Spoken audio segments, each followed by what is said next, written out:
சமந்தாங்கிற இந்த திருநங்கை குடும்பத்தை பிரிஞ்சு கிட்டத்தட்ட 12 ஆண்டுகளாக வாழ்ந்துட்டு வராங்க. இன்ஸ்டாகிராமில் இவங்க தம்பியை கொஞ்ச நாளைக்கு முன்னாடி மீட் பண்ணுறாங்க. ரொம்ப வருஷம் கழித்து தம்பிக்கிட்ட பேசுகிறோமே அப்படிங்கிற ஒரு பாசத்தில் நல்லா பேச ஆரம்பிக்கிறாங்க.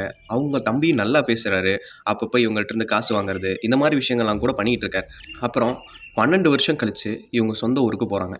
சொந்த ஊருக்கு போன உடனே நான் இப்படி வந்திருக்கேன் சொந்த ஊருக்கு அப்படின்னு அவங்க தம்பிக்கு இன்ஃபார்ம் பண்ணுறாங்க. நீ வா, நான் உன்னை பார்க்கணும் அப்படின்னு சொல்லிட்டு இவங்க தம்பி இவங்கள கூப்பிட்றாரு.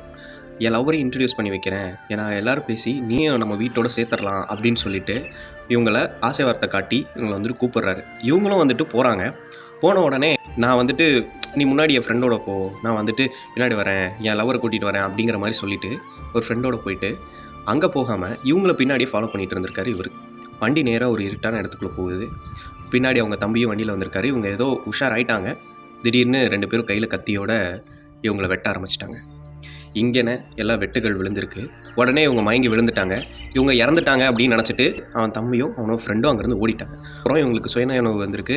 இவங்களுடைய திருநங்கை நண்பர்களுக்கு கால் பண்ணி வர சொல்லி அவங்க மூலியமாக இவங்க வந்துட்டு ஹாஸ்பிட்டலில் போய் சேர்றாங்க. இதை பற்றி போலீஸ் ஸ்டேஷனில் கம்ப்ளைண்ட் கொடுத்து இன்னையோட 3 நாளுக்கு மேலே ஆகுது.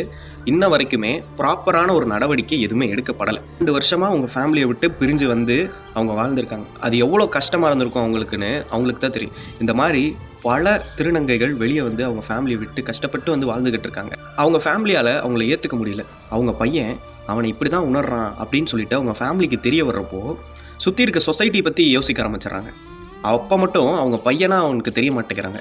சுற்றி இருக்கிற சொசைட்டி பற்றி யோசிக்கிறாங்க. இத்தனை வருஷம் நம்ம வளர்த்தோம், எதையுமே வந்துட்டு யோசிக்க மாட்டேங்கிறாங்க. நம்ம பக்கத்து வீட்டுக்காரன் என்ன பேசுவான், எதிர் வீட்டுக்காரன் என்ன பேசுவான், இப்படி நம்ம பையன் இருக்கான்னு தெரிஞ்சால் வந்துட்டு ஊர் என்ன பேசுவோம், இந்த மாதிரி மட்டும்தான், இந்த சொசைட்டி பற்றி மட்டும்தான் யோசிக்கிறாங்க. அந்த ஒரு கோவத்தில் அடித்து வீட்டை விட்டு வெளியே அனுப்பிச்சிட்டிங்கல்ல. 12 வருஷமாக போய் தனியாக வாழ்ந்துக்கிட்டு இருக்காங்க.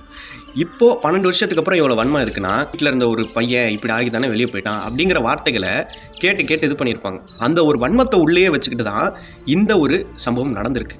ஆனால் எதுக்கு இவ்வளோ வன்மத்தோடு திரியிறீங்கன்னே தெரியல. உங்களை அக்செப்ட் பண்ணிக்கிறதுக்கு உங்களுக்கு அவ்வளோ என்ன கஷ்டமாக இருக்குது? சுற்றி 4 பேர் பேசுவான் அப்படிங்கிறதுக்காக இத்தனை வருஷமாக வளர்த்த நீங்கள் ஒரு பையன் அவனை இப்படி தான் உணர்றான் அப்படிங்கும்போது அதை ஏற்றுக்கிற மனநிலை இன்னும் ஏன் இங்கே இருக்கிற முக்கால்வாசி பேருக்கு வரமாட்டேங்குது? அப்பயுமே அவன் உங்கள் பையன்தான், அதை ஏன் ஏற்றுக்க முடியல உங்களால்? இது ஒரு நேச்சுரலான விஷயந்தான். சொசைட்டி என்ன பேசுவோம் அப்படிங்கிறத பற்றி ஏன் கவலைப்படுறீங்க? அவன் வந்துட்டு நல்லா இருந்தாலுமே வந்துட்டு கேவலமாக தான் பேசுவான். இப்படி இருக்கும்போது இந்த சொசைட்டிக்காக எதுக்கு யோசிக்கணும்? எப்போ இதெல்லாம் ஏற்றுக்கிற மனநிலைக்கு எல்லாம் மாறி இதெல்லாம் மாறப்போகுது அப்படின்னு தெரியல. சீக்கிரம் மாறும் அப்படின்னு சொல்லிட்டு நான் நம்புகிறேன். கேஸ் கொடுத்து 3 நாளைக்கு மேலே ஆகி இன்னும் எந்த ஒரு சரியான நடவடிக்கையுமே எடுக்கலை. இவங்களுக்கு நடந்த அநீதிக்கு ஒரு சரியான நடவடிக்கை எடுக்கப்பட்டு குற்றத்தை பண்ணவங்களுக்கு ஒரு சரியான தண்டனை கிடைக்கணும்.